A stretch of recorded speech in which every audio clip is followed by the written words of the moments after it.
ಇವತ್ತು ರಾಜ್ಯ ಸರ್ಕಾರ ರೈತ ವಿರೋಧಿಯಾಗಿ ಕೆಲಸಗಳನ್ನು ಮಾಡ್ತಾ ಇರುವುದರಿಂದ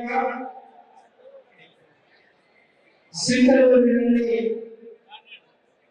ರಾಯಚೂರು ಜಿಲ್ಲೆ, ಕೊಪ್ಪಳ ಜಿಲ್ಲೆ, ಬಳ್ಳಾರಿ ಜಿಲ್ಲೆ, ವಿಜಯನಗರ ಜಿಲ್ಲೆಯ ಎಲ್ಲ ಪ್ರಮುಖರು ಶಾಸಕರು ತೀರ್ಮಾನ ಮಾಡಿ ಈ ರೈತ ವಿರೋಧಿ ಸರ್ಕಾರದ ವಿರುದ್ಧ ಒಂದು ಬೃಹತ್ ಪ್ರತಿಭಟನೆಯನ್ನ ಪ್ರಾರಂಭ ಮಾಡಿ ಈ ಪ್ರತಿಭಟನೆಯ ನೇತೃತ್ವವನ್ನ ನಮ್ಮ ನಿಮ್ಮೆಲ್ಲರ ಭವಿಷ್ಯದ ನಾಯಕ, ನಮ್ಮ ಪಕ್ಷದ ಯುವ ಘಟಕದ ರಾಜ್ಯಾಧ್ಯಕ್ಷರಾದ ನಿಖಿಲ್ ಕುಮಾರಸ್ವಾಮಿ ಅವರು ವಹಿಸಿಕೊಂಡಿದ್ದಾರೆ. ಹಾಗೆಯೇ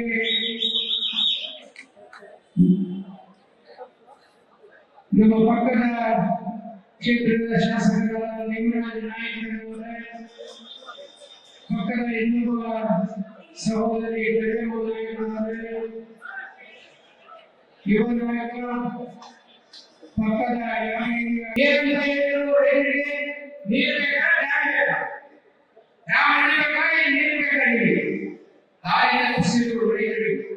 ನಾವು ಡ್ಯಾಮನ್ನು ಉಳಿಸಬಾರದು ಅಂತ ಹೇಳಿಲ್ಲ. ನಿಮ್ಮ ಡ್ಯಾಮನ್ನು ಉಳಿಸಿಕೊಳ್ಳುವುದರ ಜೊತೆಗೆ ನೀರು ಕೊಡಬೇಕು ಸಾಧ್ಯ ಇದೆ ಅಂತ ಹೇಳಿ 40 ಕ್ಯೂಸೆಕ್ಸ್ ಇಂದ ಕಡೆ ಹೋದ್ರೆ ನೀರು ಪ್ರಾರಂಭ ಆಗ್ತದೆ. ಕೇಳಿಕೊಂಡು ಸಹ ಪ್ರಾರಂಭ ಮಾಡೋದು. ಈ ವರ್ಷ ನಮಗೆಲ್ಲ ಗೊತ್ತಿದೆ, 1 ತಿಂಗಳ ಮುಂಚೆ ನೀರು ಬಂತು. 1 ತಿಂಗಳ ಮುಂಚೆ ನಾವು ಸಸಿಗಳನ್ನು ನಾಟಿ ಮಾಡಿದ್ದೀವಿ. ಇವತ್ತು ನವೆಂಬರ್ ಭತ್ತಾಕಟವಾಗಿ ಮುಗಿತಾ ಇದೆ. ಎಲ್ಲರೂ ನವೆಂಬರ್, ಪ್ರತಿ ವರ್ಷ ಡಿಸೆಂಬರ್ ಕಟ್ಟವಾಗುತ್ತೆ. ಹೌದಿಲ್ಲ? ಡಿಸೆಂಬರ್ ಕಟ್ ಮಾಡ್ತಿದ್ದೀವಿ ನಾವು. ಜನವರಿ ಹೊಸ ಮತ್ತೆ ಈ ಸಲ ನೀವು ನೀರು ಕೊಟ್ಟರೆ ನಾವು ಡಿಸೆಂಬರ್ ಹೋಗ್ತೀವಿ. ಜನವರಿ ಫೆಬ್ರವರಿಗೆ ನೀರು ಕೊಟ್ಟರೆ ಸಾಕು ಅಂತ ಹೇಳಿ ಹೇಳಿದ್ರು ಕೂಡ ಅವರು ಅದರ ಬಗ್ಗೆ ಆಲೋಚನೆ ಮಾಡಿದ್ರು. ಇಂತಹ ಸರ್ಕಾರ ಮತ್ತೆ ಪಂಗಡಿಯವರು ಹೇಳ್ತಾರೆ, ನಾಡಗೌಡರು ಅವರ ನಾಯಕರು ಬೇರೆ ದೇಶದ ಮಂತ್ರಿಗಳಿದ್ದಾರೆ, ದೆಹಲಿಗೆ ಹೋಗಿ ಕುಮಾರನಿಗೆ ಹೇಳಿ, ಆಂಧ್ರ ಮುಖ್ಯಮಂತ್ರಿ ಹೇಳಿ ಆಂಧ್ರದ ನೀರನ್ನ ನಾವು ಬಳಸಿಕೊಂಡು ಆಂಧ್ರದ ನೀರು ಎಲ್ಲರೂ ಮಾಡಕ್ ಸಾಧ್ಯ ಇಲ್ಲ. ಅವ್ರ ನೀರನ್ನ ನಾವು ಬಿಟ್ಕೊಡೋದನ್ನ ದೇಶದ ನೀರು ಬಿಡ್ತಾರೆ. ಸರ್ಕಾರ ನಾಶಿಕೆ ಆಗ್ಬೇಕು. ನಿಂದ ಡ್ಯಾಮ್ ಐತಿದೆ ಭದ್ರಾ,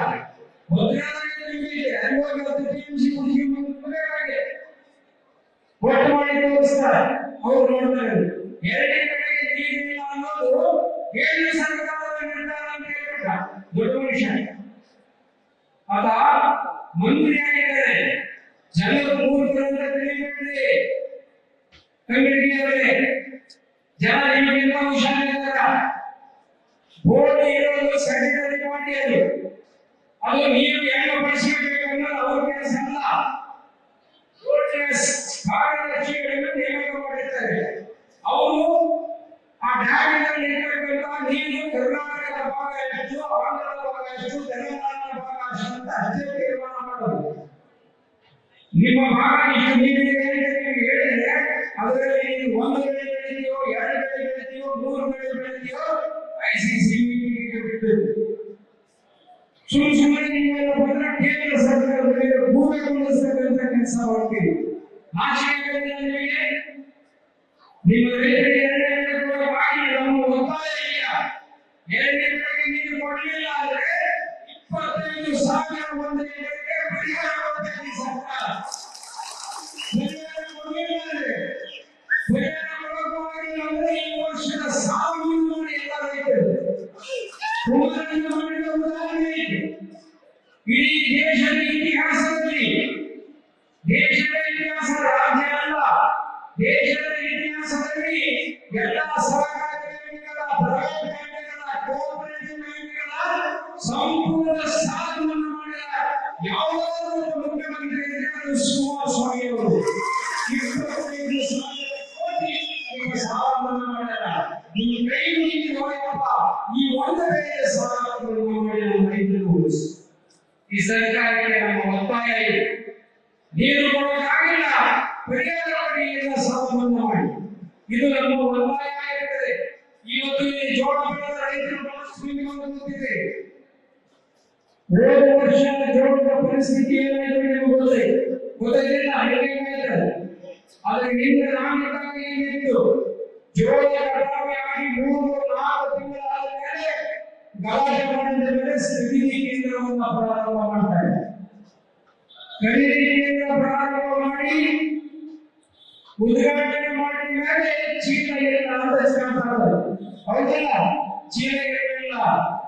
ಚೀಲ ಇದ್ದ ಮೇಲೆ ಚೀಲ ಉದ್ಘಾಟನೆ, ಚೀಲ ಕೊಟ್ಟ ಮೇಲೆ ಟ್ರಾನ್ಸ್ಪೋರ್ಟೇಷನ್ ಗಾಡಿಗಳಿಲ್ಲ, ಗಾಡಿ ಆದ್ಮೇಲೆ ಗೋಡೌನ್ಗಳಿಲ್ಲ. ಸರ್ಕಾರ ನಿಮ್ಮ ಅಧಿಕಾರಿಗಳಿಗೆ ಕಟ್ಟಿಗಿಂಡಿ ಕಾಯ್ದಲ್ಲ, ಗೊತ್ತಿಲ್ಲ ವೈದ್ಯರು ಜೋಳ ಬರ್ತೈತೆ ಅಂತ. ನಮ್ಮ ಎಲ್ಲ ರೈತರು ನಮ್ಮ ಹಾಕಿದ್ರೆ ಗೊತ್ತಾಗ್ತದೆ ಎಷ್ಟು ಜೋಳ ಬರ್ತಾವ, ಚೀಲ ಎಷ್ಟಿರಬೇಕು, ಲಾರಿ ಎಷ್ಟಿರಬೇಕು, ಗೋದಾಮ್ ಎಷ್ಟಿರಬೇಕು ಅಂತ ಮಾಡ್ಬೇಕಿಲ್ಲ. ಕುಮಾರಣ್ಣ ಮುಖ್ಯಮಂತ್ರಿ ಆದಾಗ ನಮ್ಮ ಸರ್ಕಾರ ಇದ್ದಾಗ ಎಕರೆಗೆ 20 ಕ್ವಿಂಟಲ್ ಅಂತೆ. ಅದು ಎಷ್ಟು ಎಕರೆ ಇದ್ದಾಗ ಅಷ್ಟು 20 ಕ್ವಿಂಟಲ್ ಖರೀದಿ ಮಾಡಿಲ್ಲ.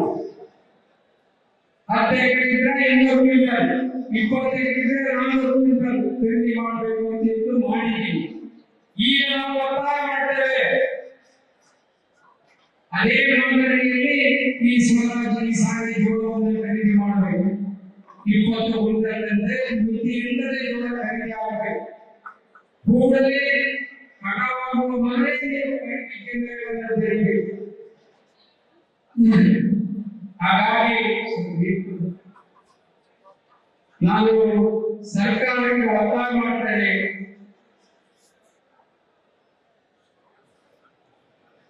ಉಳ್ಳ ಎಲ್ಲ ವಿಚಾರವನ್ನ ಮಾತನಾಡ್ತಾರೆ. ಇವರು ಹಳೆಯಕ 32ಗೆ ಕುಂದಿಸ್ತಾನ. ಗುರುಮಠ ಕ್ಷೇತ್ರದ ಶಾಸಕರ ಶರಣರು ಕುಟುಂಬಿಯವರೇ, ಮಾಜಿ ಶಾಸಕರು ಮಿತ್ರರಾದ ರಾಜು ನಾಯಕರೇ,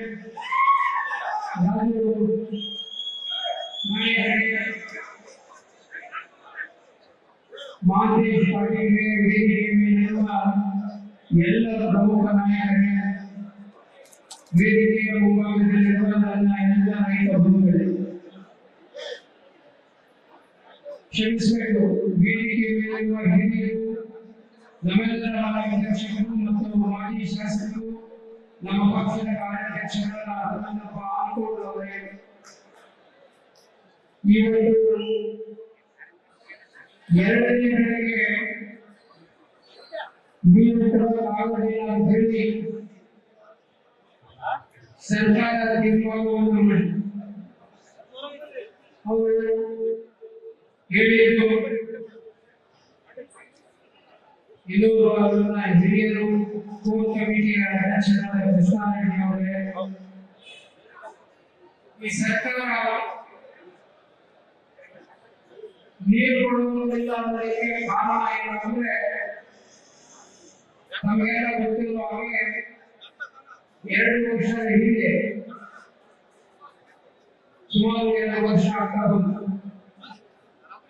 19ನೇ ನೀರು ಬಿಟ್ಟಿರುವುದು, ನೀರು ಪೂರ ಆಗ್ತಾ ಇತ್ತು. ಆವಾಗ ಗೇಟನ್ನು ತಾಂತ್ರಿಕವಾಗಿ ಅಳವಡಿಸಿ ಟೆಂಪರರಿ ಗೇಟ್ ಹಾಕಿ ರೈತರಿಗೆ ನೀರನ್ನು ಕೊಟ್ಟರು. ಆವಾಗ ಕಣ್ಣಯ್ಯ ನಾಯ್ಡು ಈ ಗೇಟ್ ಎಕ್ಸ್ಪರ್ಟ್ ಆಗ ಬಂದು ಗೇಟ್ಗಳ ಸರ್ವೆ ಮಾಡಿ ಎಲ್ಲ ಗೇಟ್ಗಳನ್ನ ಬದಲಾಯಿಸಬೇಕು, 32 ಗೇಟ್ಗಳನ್ನು ಹೇಳಿದರು. ಅವರು ಯಾವ ಗೇಟ್ ಎಷ್ಟು % ಡ್ಯಾಮೇಜ್ ಆಗಿದೆ ಅನ್ನೋ ಮಾಹಿತಿಯನ್ನು ಕೊಟ್ಟಿದ್ರು. ಸರ್ಕಾರ ಈ ಗೇಟ್ಗಳನ್ನ ಕೂಡಿಸುವುದಕ್ಕೆ 6 ತಿಂಗಳ ಬೇಕು, 2 ತಿಂಗಳ ಬೇಕು ಅಂತ ಹೇಳಿ ICC ಸಭೆಯ ಅಧ್ಯಕ್ಷರಾದ ಶಾಸಕರು, ಕೊಪ್ಪಳ ಜಿಲ್ಲಾ ಉಸ್ತುವಾರಿ ಸಚಿವರು, ಏನ್ ಹೆಸರು ತಂಗಡಿಗೆಯವರು ಸ್ಟೇಟ್ಮೆಂಟ್ ಕೊಟ್ಟರು. ಎರಡನೇ ಬೆಳೆಗೆ 12 ತಿಂಗಳು ಬೇಕು, ಅದಕ್ಕೆ ನೀರು ಕೊಡಬೇಕು. ನಾನು ಖುದ್ದಾಗಿ ಹೈದರಾಬಾದಿಗೆ ಹೋಗಿ ಕನ್ನಯ್ಯ ನಾಯ್ಡು ಅವರನ್ನ ಭೇಟಿ ಮಾಡಿ ಬಂದೆ. ಅವರು ಹೇಳಿದ್ರು 3 ತಿಂಗಳಿಗಾಗ ಕುಡಿಸಕ್ಕಾಗ್ತದೆ, ನೀವು 2ನೇ ಬೆಳೆಗೆ ನೀರು ಕೊಡಬೇಕು, ನಮಗೇನು ತಕ್ಕಾಗಿಲ್ಲ, ಅವರಿಗೆ ನೀರಿನ ಕಷ್ಟ ಅಲ್ಲ. ಆದರೆ ಇವರು ಇದ್ದ ನೀರನ್ನ ಈ ಸಾಲ ಎಲ್ಲರಿಗೂ ಗೊತ್ತಿದೆ, ವಿಪರೀತ ಮಳೆ ಬಂದಿದೆ, ಎಲ್ಲ ಬೆಳೆಗಳು ಹಾಳಾಗಿ ಹೋಗಿದ್ದಾವೆ. ಹತ್ತಿ ಹಾಳಾಗಿದೆ, ತೊಗರಿ ಹಾಳಾಗಿದೆ, ಜೋಳ ಹಾಳಾಗಿದೆ, ನೆಲ್ಲು ಕೂಡ ಹಾಳಾಗಿದೆ. ವೈರಸ್ ಬಂದು ನೆಲ್ಲು ಕೂಡ ಹಾಳಾಗಿದೆ. ಅವು 15-20 ಚೀಲ ಬರ್ತಾ ಇದೆ. ಇಂಥ ಇದ್ರಾಗ ಯಾರಿಗೂ ನೀರು ಬೇಕಾಗಿತ್ತು. 3,500-4,000 ಕ್ಯೂಸೆಕ್ಸ್ ನೀರನ್ನ ನಮ್ಮ ಕಾಲುವೆಯ ಮೂಲಕ 2-3 ತಿಂಗಳು ಹರಿಸಿದ್ರು. ಯಾರಿಗೆ ನೀರು ಬೇಕಾಗಿತ್ತು? ಜೋಳಕ್ಕೂ ನೀರು ಬೇಕಾಗಿಲ್ಲ, ಯಾವ ಬೆಳೆಗೂ ನೀರು ಬೇಕಾಗಿಲ್ಲ. ಪ್ರತಿದಿನ ಮಳೆ ಬರ್ತಾ ಇತ್ತು, ಕೆಲಸ ಮಾಡಕ್ಕೆ ಬಿಡಲಾದಂತ ಪರಿಸ್ಥಿತಿ. ಆವಾಗ ನೀರನ್ನು ಹರಿಸಿದ್ರು. ಇವರಿಗೆ ಜ್ಞಾನ ಇತ್ತು ಇಲ್ಲೋ ಬೇಕಂತ ಮಾಡಿದ್ರು ಗೊತ್ತಿಲ್ಲ.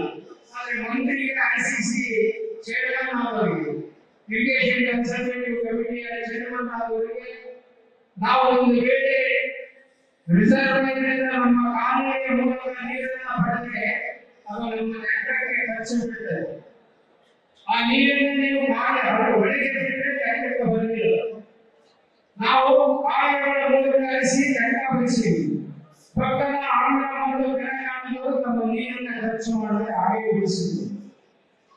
ಇವರು ಹರಿಸಿ ಹಾಳು ಮಾಡಿ ಅದಾದ್ಮೇಲೆ ನಾವು ಎಲ್ಲ ಪಕ್ಷದ ನಿಯೋಗ ಪಕ್ಷಾತೀತವಾಗಿ ನಾನೇ ಬೆಳೆಸಿರುವುದರಲ್ಲಿ ಒಂದು ಸಭೆಗಾರರು ಎಲ್ಲ ಶಾಸಕರನ್ನ, ಮಾಜಿ ಶಾಸಕರನ್ನ, ಮಾಜಿ ಸಂಸದರನ್ನ ಕರೆದು ಚರ್ಚೆ ಮಾಡಿದ್ವಿ. ರೈತ ಮುಖಂಡರನ್ನ ಕರೆದು ಈ ನೀರಿನ ಪರಿಸ್ಥಿತಿ ನೀರಿಲ್ಲ ಅಂತ ಮಾಡಿದ್ವಿ.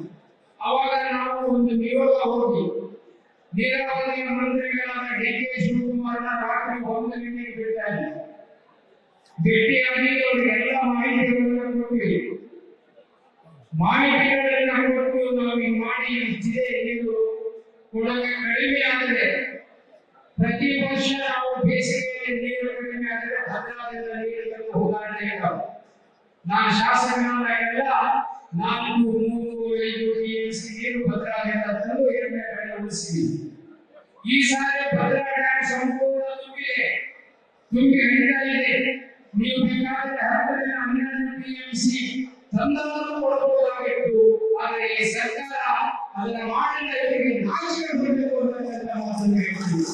ನಿಮಗೆ ದ್ರೋಹ ಮಾಡಿದ್ರು, ಮೋಸ ಮಾಡಿದ್ರು.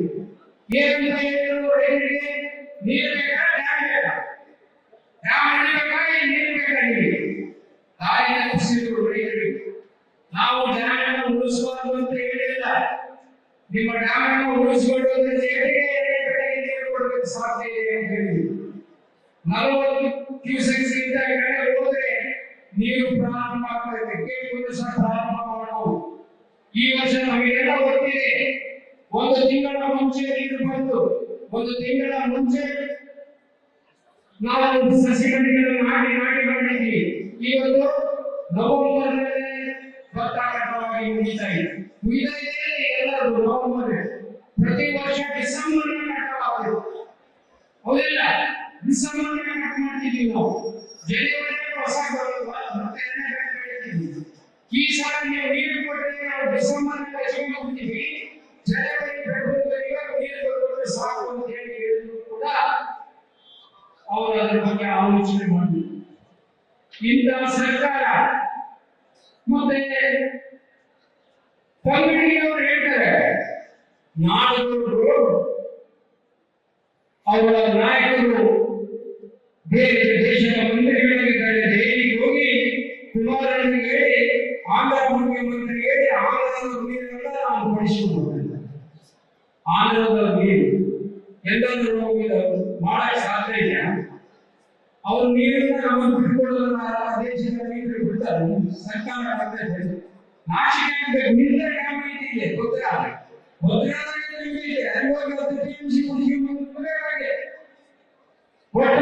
ತೋರಿಸ್ತಾರೆ, ಅವ್ರು ನೋಡ್ತಾರೆ. ಎರಡನೇ ಕಡೆಗೆ ನೀರಿಲ್ಲ ಅನ್ನೋದು ಕೇಂದ್ರ ಸರ್ಕಾರದ ನಿರ್ಧಾರ ಅಂತ ಹೇಳ್ಬಿಟ್ಟ ದೊಡ್ಡ ಮನುಷ್ಯ. ಆತ ಮಂತ್ರಿಯಾಗಿದ್ದಾರೆ. ಜನರು ಮೂರ್ಖರಂತ ತಿಳಿಬೇಡ್ರಿ ಕಣ್ಣಿಗೆ. ಜನ ನಿಮಗಿಂತ ಹುಷಾರಿದ್ದಾರ. ಬೋರ್ಡ್ ಇರೋದು ಸೆಕ್ರೆಟರಿ ಪಾರ್ಟಿ ಅದು ನೀವು ಹೆಂಗ ಬಳಸಬೇಕು ಅನ್ನೋದು ಅವ್ರ ಕೆಲಸ ಅಲ್ಲ.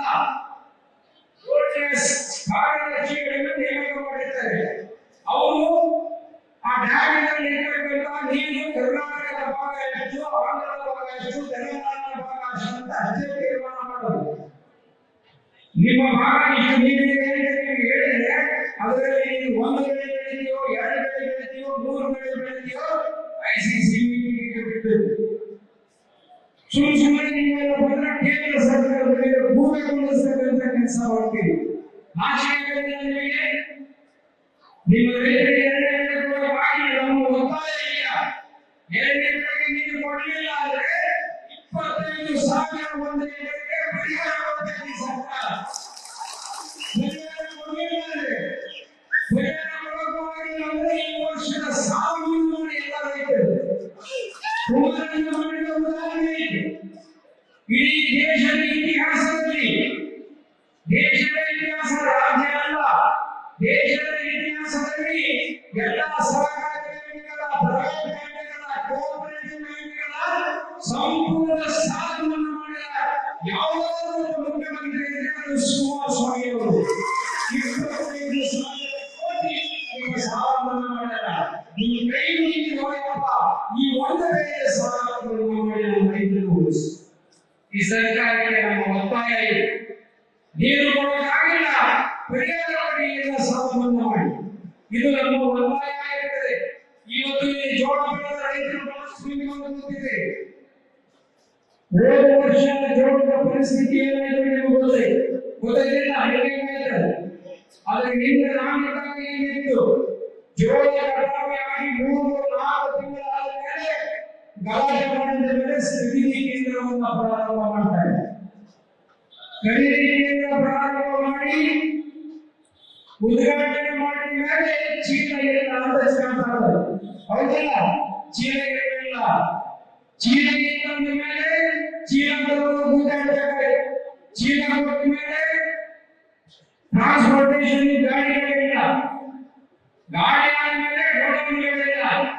ಸರ್ಕಾರ ನಿಮ್ಮ ಅಧಿಕಾರಿಗಳಿಗೆ ಕಟ್ಟಿಗಿಂಡಿ ಕಾಯ್ದಾರ ಗೊತ್ತಿಲ್ಲ. ವೈದ್ಯರು ಜೋಳ ಬರ್ತಿದ್ದರಿಂದ ನಮ್ಮ ಭಾಗದಲ್ಲ ರೈತರು, ನಮ್ಮ ಭಾಗದಲ್ಲಿ ಗೊತ್ತಾಗ್ತದೆ ಎಷ್ಟು ಜೋಳ ಬರ್ತಾವ, ಚೀಲ ಎಷ್ಟು ಬೇಕು, ಲಾರಿ ಎಷ್ಟು ಬೇಕು, ಗೋದಾಮ ಎಷ್ಟು ಬೇಕು ಅಂತ ಮಾಡ್ಬೇಕಿಲ್ಲ.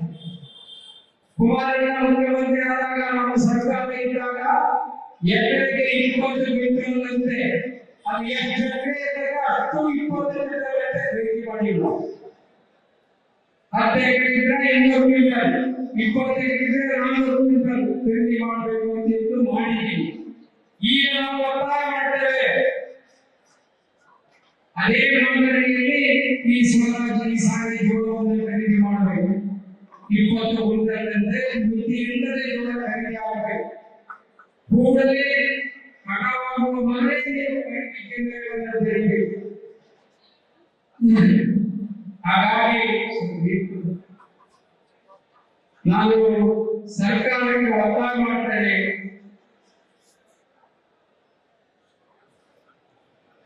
ಉಳ್ಳ ಎಲ್ಲ ವಿಚಾರವನ್ನ ಮಾತನಾಡ್ತಾರೆ. ಇವರು ಹಳೆಯಕ 32 ಕುಂದಿಸ್ತಾನ ತನಿಖೆಯಲ್ಲಿ ವಿಶ್ವಾಸ ಇದೆ. 2 ವರ್ಷದಿಂದ ಮಾಡಿದ ಗೇಟೇ ಇನ್ನ ಮುಂದೆ ಸಾಕಾಗಿಲ್ಲ. ಆ ಗೇಟಿಗೆ ರೊಕ್ಕ ಕೊಟ್ಟಿಲ್ಲ. 2 ವರ್ಷ 1,80,00,000. ಈಗಿದ್ದವರಿಗೆ ಕೂಡ 1 ಪೈಸಾ ದುಡ್ಡು ರಿಲೀಸ್ ಮಾಡಿಲ್ಲ. ಅವ್ರು 11 ಕೋಟಿ ಸಬ್ಮಿಟ್ ಮಾಡ್ಯಾರ ಬಿಲ್, 1 ಕೋಟಿ ಇವರಿಗೆ ರಿಲೀಸ್ ಮಾಡಿಲ್ಲ. ಇಂತಹ ಪರಿಸ್ಥಿತಿಯಲ್ಲಿ ನೀವೆಲ್ಲ ಹೋರಾಟಕ್ಕೆ ಸಜ್ಜಾಗಬೇಕು. ಬೆಳಗಾವಿ, ಬಾಗಲಕೋಟೆ ರೈತರಲ್ಲಿ ಹೋರಾಟ ಮಾಡಿದ್ರೆ ನಮಗೆ ಫಲ ಸಿಗ್ತದೆ ಅಂತ ನೀವು ಹೇಳಿ ಇವತ್ತು ತಾವೆಲ್ಲ ಬಂದು ಇದಕ್ಕೆ ಯಶಸ್ವಿ ಮಾಡಿದ ತಮ್ಮೆಲ್ಲರಿಗೂ ವೇದಿಕೆ ಮೇಲೆ ಎಲ್ಲರಿಗೂ ಹೊಲಿಸಿ ನನ್ನ ಮಾತನ್ನು